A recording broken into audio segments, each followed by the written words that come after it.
Lapsus is back. We last saw them in the springtime whenever they were going on an absolute reign of terror, hacking some of the largest tech companies in the world, from Nvidia to the security company Okta to a number of other massive corporations. Lapsus really put their fingerprint on the industry as a whole. And ultimately this led to their alleged leader, White, who was arrested by UK police towards the end of this whole hacking spree. Since then though, the group has gone pretty quiet. We haven't heard a lot of news from them since then, and there's been some speculation on really what the group was going to do next. Well, this time it seems that they are back and they went for Uber and Rockstar. Well, some of these details are still not yet confirmed. We're still going to go into this understanding that the attackers claim to be affiliated with Lapsus. However, there still could be an outside possibility that there is no direct affiliation. So I want to have that caveat here at the very beginning as we dive into this story. But we're going to start with the hack on Uber. On September 15th, Uber announced publicly that they had suffered a data breach. And this was alongside a number of chaotic announcements around the company and inside the company as well. The attacker not only breached Uber's IT network, they were able to infiltrate the corporate Slack channels, they were able to access a number of other things as well, and it seemed like they had managed to gain pretty much complete ownership of the network. They posted pictures on social media that included screenshots of some pretty serious internal networking management consoles. They also posted a message inside the company's Slack channel, and the staff believed it to be a joke. The attacker also bragged to cybersecurity researchers about how they managed to hack Uber, and this is really where we get a lot of details around this event. The attacker, who is believed to be a teenager, and we're going to circle back to that specific detail here in a moment, but the attacker claims that they were able to socially engineer an employee into accepting their multi-factor authentication prompts. Basically, what they claim is that they were able to attempt a login in the user's account, but it had multi-factor authentication enabled, so they simply spammed the MFA prompt until the employee allowed the connection attempt. So the good news is that MFA was enabled, but the bad news is that the user wasn't exactly trained on how to handle MFA spam and what to do whenever an attacker directly messages you trying to appear as internal IT staff when in fact they are trying to trick you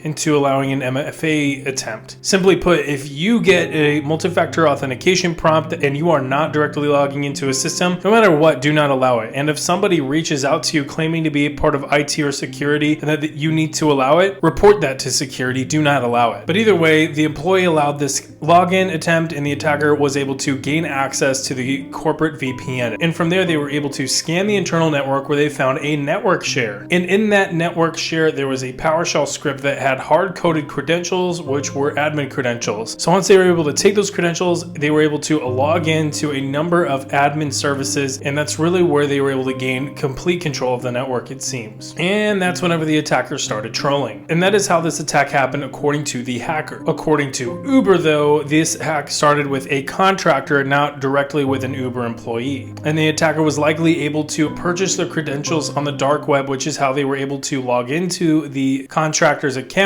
before being prompted for multi-factor authentication. Uber released a full report about this attack, and they went into much further detail into exactly what happened. The main takeaways is that according to Uber, anything publicly facing, including Uber Eats and some of their other main services, were not impacted by this attack. They also note that they do not believe that customer data has been accessed. I want to note that there is a difference between saying do not believe and was not, whereas one statement is definitive, one is a belief. So I'm just going to say that, and I'm going to leave that right there. And definitely do keep an eye out for any further publications by Uber confirming one way or another. Uber also notes that the attacker was able to gain access to their HackerOne bug bounty platform where they were able to download vulnerability reports. And they do state that those vulnerabilities have been addressed. However, they don't exactly say what that word means, what addressed means, whether that is simply hitting acknowledge and then coming up with a game plan to remediate it, or that is completely remediated. But there is some level of concern that those vulnerability reports could be leveraged in future attacks. Now, I do want to commend Uber for pretty quickly addressing the fact that there was an attack and then coming out with a report to be transparent on what exactly happened. We haven't seen that from other companies, so it's great to see whenever an organization like Uber takes it seriously and takes transparency seriously to try to communicate with people on what's going on. However, in their report, they reference another attack which happened around the same time as the Uber hack, and that is with Rockstar Games. Now, we do not yet know exactly how this hack happened. In fact, I learned about this hack whenever I was scrolling on Twitter and I found videos of the early GTA 6 dev footage, which had been leaked on the internet apparently as a result of this hack. Alongside this was a number of GTA 5 assets and other Rockstar information that had been leaked online. Now, the hacker behind this hack identified themselves with the name Teapot, and they also claim to have been behind the Uber hack. And Uber claims that whoever hacked them was also behind the Rockstar hack, and they also attribute this to Lapsus, and that's really the tie-in on why this may or may not be Lapsus. I do want to note that Teapot follows a known technique of Lapsus following their breach of Rockstar,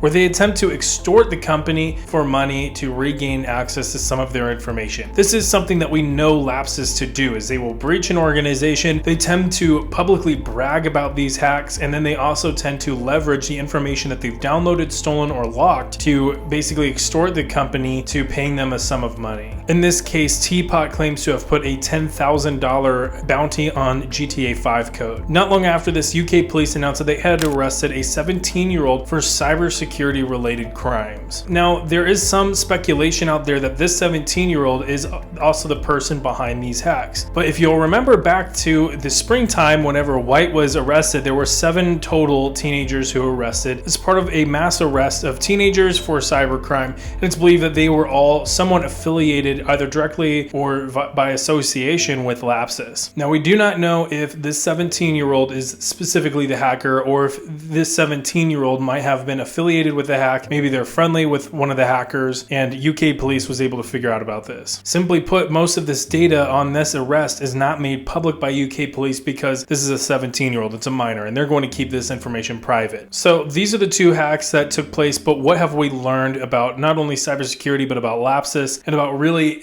what have we learned about what we learned in the spring? Well, we learned that we did not learn anything. I've talked about this before, and I'm going to say it again. It's easy to focus on the sexy, flashy, more technical side of cybersecurity, and it is incredibly easy to put a ton of money into that. However, what often gets neglected is the less cool side of things like training and awareness, and some of the more fundamental things about cybersecurity that, they may not seem as fun, they might sound kind of monotonous, but maybe that's because we're not doing them right yet. And it's pretty clear that we're not doing that right, because large companies like Uber still suffer from cyber attacks from basic exploitation like social engineering. And Lapsus is not using advanced 0 days here. They're simply tricking a human being into doing something for them. After doing so, they're able to simply snoop around the network and gain greater access to the network for privilege escalation. And they're doing this with absolutely massive companies that probably should be doing a little bit better with raising awareness with their staffs, because they have the resources to spend to train their staffs. But that being said, again, with a larger organization, there are more gaps in security. So,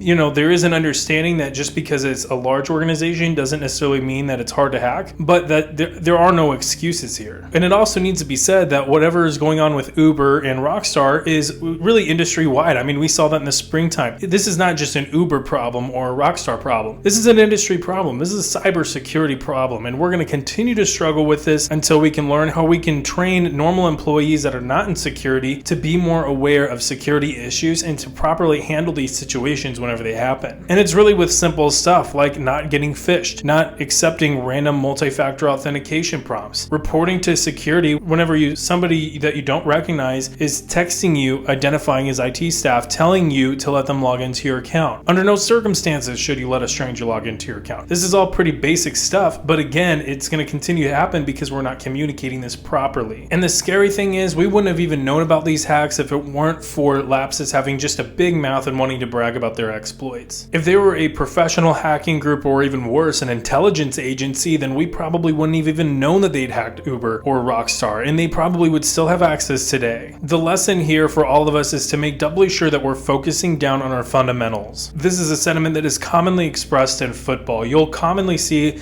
a team that is struggling to really publicly state that they just need to focus on the fundamentals a bit more. But once they start focusing on those fundamentals, they start to play more sound football and they start to win games. And I think that that's really where we're struggling here with this industry, is we're focusing on fancy things, what's flashy, what's a bit more advanced and complex, and we're not really focusing on the fundamental core stuff. And until we focus and really nail the fundamentals, we're going to continue to struggle with these massive attacks. And these fundamentals are all things that I talk about here on this channel and that I've talked about in past videos. So if you want to continue to learn that stuff, hit that subscribe button. And if this was helpful, hit the like button and share it with a friend. And I also want to see your comment down below on what you think about these attacks and what your thoughts are on hitting the fundamentals and what this industry can do to really prevent future attacks like this. With all that, I'll see you all next time. Bye.